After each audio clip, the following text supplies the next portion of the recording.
അപ്പോൾ നമുക്കിത് കുറേശ്ശെ അങ്ങോട്ട് ഒഴിച്ചു കൊടുക്കാം. ഇപ്പോൾ കണ്ടില്ലേ, നമ്മൾ ഈ വളം ഒഴിച്ചു കൊടുത്തതിന് ശേഷം എന്ത് അടിപൊളിയായിട്ടാണ് നമ്മുടെ ചീര വളർന്നു വരുന്നതെന്നൊന്ന് നോക്കിക്കേ. പുതിയൊരു വീഡിയോയിലേക്ക് സ്വാഗതം. ഇത് കണ്ടോ, ഇത് നമ്മൾ ചീര പറിച്ച് നട്ടതാണ്. നമ്മളിന്ന് കൊടുക്കുന്ന ഈ ഒരൊറ്റ വളം മാത്രം മതി ചീര നല്ല പവർഫുള്ളായിട്ട് വളർന്ന് കയറി വരാനായിട്ട്. ഇത് ഞാൻ റെഡിയാക്കി വെച്ചിരിക്കുന്ന വളമാണ്. ഇത് ഈ ഒരു പാത്രത്തിനാണ് ഞാൻ എടുക്കുന്നത്. ഇത് കണ്ടോ, ഇത് ഞാനൊരു ബക്കറ്റിലോട്ട് ഒഴിക്കുകയാണ്. ഇതിപ്പോൾ 1 ലിറ്ററിൻ്റെയാണ്. ഇതിനകത്ത് 1 ലിറ്ററാണ് ഞാൻ വളം എടുത്തത്. ഇതൊരു 10 ലിറ്ററിൻ്റെ ബക്കറ്റാണ്. 9 ലിറ്റർ വെള്ളം കൂടി ഇനിയും ചേർക്കണം. ഈ ഒരൊറ്റ വളം മതി ചീരയുടെ ആരംഭഘട്ടം തൊട്ട് വിളവെടുക്കുന്നത് വരെ കൊടുക്കാൻ.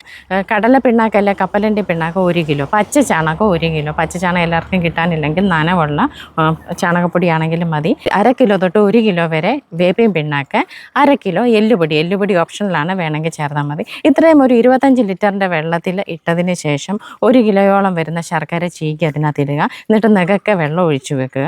നല്ല രീതിയിൽ അടച്ചു വെക്കണം. ഒരു തണലുള്ള സ്ഥലത്ത് വെക്കുക. ദിവസവും രാവിലെയോ വൈകിട്ടോ ഏതെങ്കിലും സമയത്ത് ഒരു ദിശയിലൊന്ന് ഇളക്കി കൊടുക്കുക. ഇങ്ങനെ ഒരു 5 ദിവസമൊക്കെ ആകുമ്പോഴത്തേന് ഏകദേശം ഇത് നല്ല രീതിയിൽ വളമാകും. 5 തൊട്ട് 7 വരെയുള്ള ദിവസങ്ങളിൽ എടുത്ത് ഉപയോഗിക്കുകയാണ് ഏറ്റവും നല്ലത്. അല്ലെങ്കിൽ 5 തൊട്ട് 10 ദിവസത്തിനുള്ളിലെങ്കിലും എടുത്ത് തീർക്കുക. 1 ലിറ്ററാണ് നമ്മൾ എടുക്കുന്നത്. 1 ലിറ്ററിന് 9 ഇരട്ടി വെള്ളം. ഈ വളം ഒഴിച്ചു കൊടുത്തതിന് ശേഷം എന്ത് അടിപൊളിയായിട്ടാണ് നമ്മുടെ ചീര വളർന്നു വരുന്നതെന്നൊന്ന് നോക്കിക്കേ.